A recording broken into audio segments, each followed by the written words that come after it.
Endometriosis. It's a condition that affects millions of people, but how it's actually treated can be wildly different depending on where you live.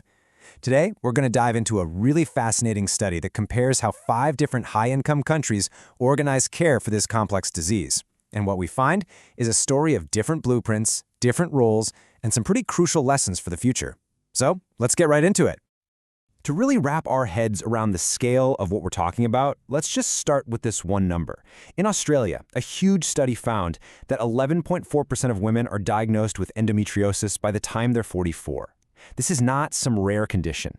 It's a massive public health challenge and one that absolutely demands a structured, system-wide response. So what exactly is it? Well, at its core, endometriosis is a chronic and often incredibly painful condition where tissue that's supposed to be inside the uterus starts growing where it shouldn't. And this can set off a whole cascade of issues, affecting pretty much every part of a person's life. It's that complexity that makes organized, thoughtful care so incredibly vital. All right, here's our game plan for this explainer. We'll kick things off with the core challenge. Then we'll look at the big picture national plans. After that, we'll dive deep into how expert care is actually structured. We'll also uncover the gaps in these systems, and finally, pull out the key lessons for how we can do better. First up, the endometriosis challenge. You know, why is this condition so tricky for healthcare systems to manage in the first place? And this right here, this is the fundamental problem.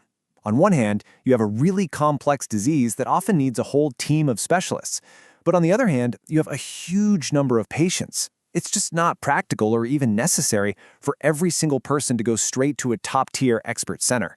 So the billion-dollar question becomes, how do you build a system that gets the right level of care to the right patient at the right time? And that leads us right into our second section, the blueprint. Some countries have decided to tackle this challenge with a top-down national strategy. And right away, you see 2 totally different approaches. Australia went all in, launching a big, comprehensive national action plan way back in 2018. But then you have Denmark, which is really just getting started with national and regional initiatives as of 2024. It shows you just how differently countries are prioritizing this. So what's actually in a plan like this? Well, Australia's is built on 3 main pillars. First, just raising awareness and educating everyone, the public and doctors alike. Second, creating clear pathways for how to manage the disease clinically.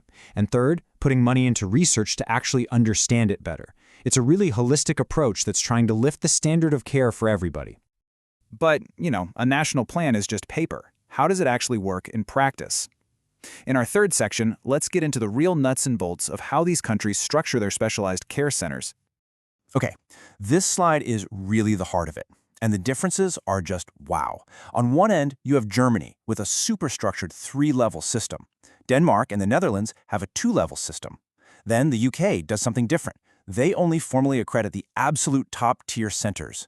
And then there's Australia, which, despite that national plan we talked about, has no formal credentialing system at all, just centers that call themselves experts. It's so clear from this that there is no single agreed-upon way to do this. And here's where it gets even crazier. How do you even define an expert center? Well, the definitions are all over the map.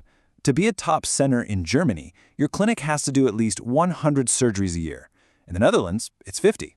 But in the UK, the requirement is just 12 complex surgeries per surgeon. I mean, just look at that difference. Germany's 100 versus the UK's 12. That's a massive gap, and it just makes you wonder, what's the right number to make sure you're getting the best possible care?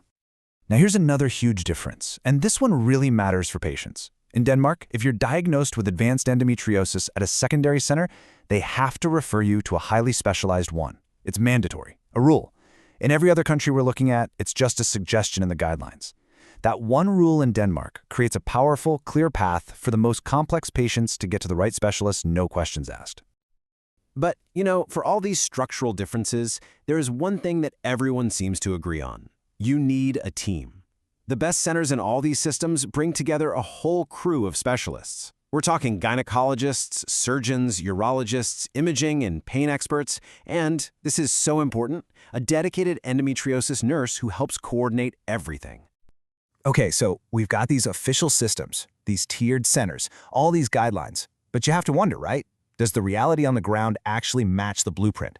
Do these systems really catch everyone who needs that high-level complex care? Let's dig into that in our fourth section, the gaps in the system. where we look at the disconnect between the official plan and what's actually happening day to day. 30 to 40%. Just let that sink in for a second. This number comes from Germany, and it's an estimate that 30 to 40% of complex endometriosis cases are being treated in centers without any official certification. That means a huge chunk of specialized care is happening completely outside the system that was designed to ensure its quality. And here's the kicker. This is not just a German problem. The study found that in all 5 countries, complex surgeries are being done in non-certified centers. And because they're outside the system, nobody's measuring or assessing the quality of that care. This is the single biggest gap they found, and it just raises this huge question. Why is this happening? Is it patient choice? Lack of doctor awareness? The study doesn't say for sure, but that gap is definitely there. Okay, so what do we learn from all this? Let's move to our final section, Lessons for Better Care, where we pull together the big takeaways from this whole 5-country comparison. If you look across all the different models, it seems like 4 key things pop up for building a really well-organized system. 1. Have a national action plan, like Australia's, to set the strategy. 2. Set up a system of tiered, certified expert centers. 3. Make those multidisciplinary teams mandatory for complex cases. And 4. Use national registries to actually track and audit the quality of care. And that last point about data, it's just so important. You can't improve what you don't measure, right? These national registries, like the ones in Australia and the UK, are the tools that let you track patient outcomes, compare how different centers are doing, and ultimately figure out what actually works best. And in the end, it all comes back to this one quote from the study, which basically sums up the whole thing. Even though countries are trying to get organized, the standards for what makes a center an expert are just completely different everywhere you look. There is no global consensus. Which leaves us with this final, really critical question. We've seen the good and the bad from 5 different approaches: Australia's plan, Germany's strict tiers, Denmark's mandatory referrals. The challenge now is, how can all these countries learn from each other to build a global standard of care that makes sure every single patient, no matter where they live, gets the expert treatment they deserve? It's a question that millions are waiting for an answer to.